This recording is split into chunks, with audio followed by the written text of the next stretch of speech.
So my name is Josh Elkin, and I'm an executive and leadership coach, and I'm happy to have this opportunity to talk a little bit about leadership.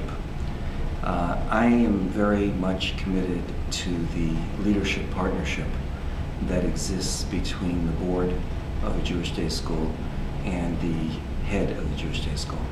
I really believe that that partnership is essential, and that the alignment of that partnership with a vigorous vision and mission for the organization is critical. And what flows from that is a belief that it's very important for every day school to invest in clarifying its vision and mission, and then in strengthening both parts of the leadership partnership, both the board side and the professional side. And to that end, I am a big advocate for there being two committees that are essential to the healthy functioning of this leadership partnership. One is a committee on trustees, or a governance committee, that worries about the board, how the board is functioning. Is the board aligned with the vision and mission? Are the right people on the board? Term limits, evaluation of the board, assessing the strategic value of board meetings, and so forth. And then on the other side of the leadership partnership is the Head Support and Evaluation Committee, which is a standing committee of the board that essentially worries about the support and the feedback that is essential for successful professional leadership in day schools. So those two committees working effectively. Head Support and Evaluation is something that I think is coming into its own. I think it's more prevalent than it used to be, but I think it's also a difficult committee to put together, because you have to get the right people on it, people who are objective, people who can hold confidence, and people who are able to manage what seems to be the contradictory two-pronged approach of support and evaluation. I'm a big believer that that's the name of the game, that it's key for that committee to be able to provide both support and evaluative feedback to a head of school. And when these two committees are working synergistically, and when they are aligned with a vision and mission, I believe that day schools have a very, very, very robust future and a very compelling message, and a leadership team that can really make it happen. Much of the work that I do is to support leaders in this kind of work, to support the creation of these kinds of committees, committee on trustees and a Head Support and Evaluation Committee. And I believe that those kinds of structures enable people to be resilient, to be strong, to find their successors in terms of leadership succession planning, and to be able to be maximally effective in forwarding the mission and the vision of the school.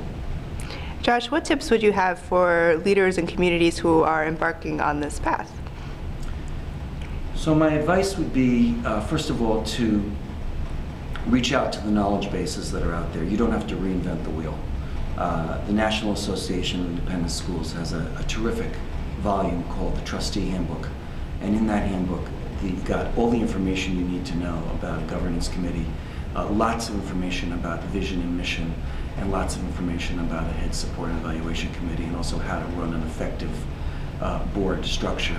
So that would be one suggestion. Number two would be to develop an evaluative, feedback-rich culture where everyone, the board, the head, faculty, administrative team, are all engaged in getting feedback on what's going on, and in a constant improvement process where they're constantly working to get it right. The idea that there's only one way to do it and you have to get it absolutely perfect, I don't buy that. I think it's really important that people be on a journey toward bettering what they're about.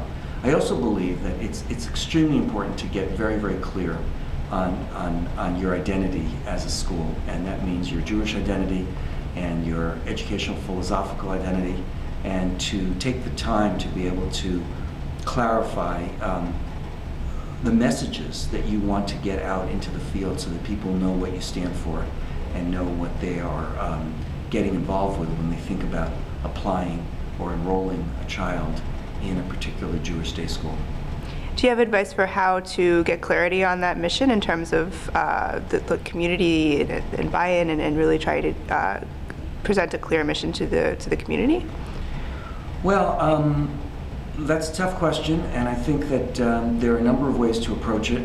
I think that if a school is involved in an accreditation process, as many Jewish day schools are, there is a set step in that process that happens early on, which is a sharpening and a clarification of the mission and the vision going forward for the school. So that's an opportunity to sort of follow that path. But I do believe that what's important in developing a mission is that there be buy-in, that there be various constituencies, not in a democratic kind of way where everybody has a vote, but where there is board, professional leadership, faculty, and some people from the community as well, helping to shape a clear statement. And I probably is appropriate to draw a distinction here between mission and vision. Mission, as I use it, is really what is the school doing now? What is its ideal graduate?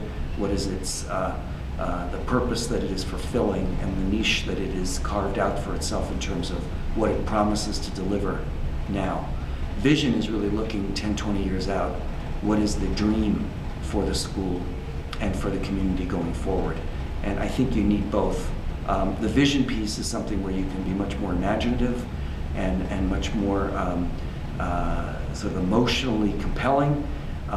Mission is really about what are you delivering and trying to be very, very clear about that. And I do believe that with a proper leadership partnership of board and professional, that you can develop a lot of horsepower to be able to really convey vigorously clarity of mission and what it is that your school is out to do. Great, thank you very much. You're welcome.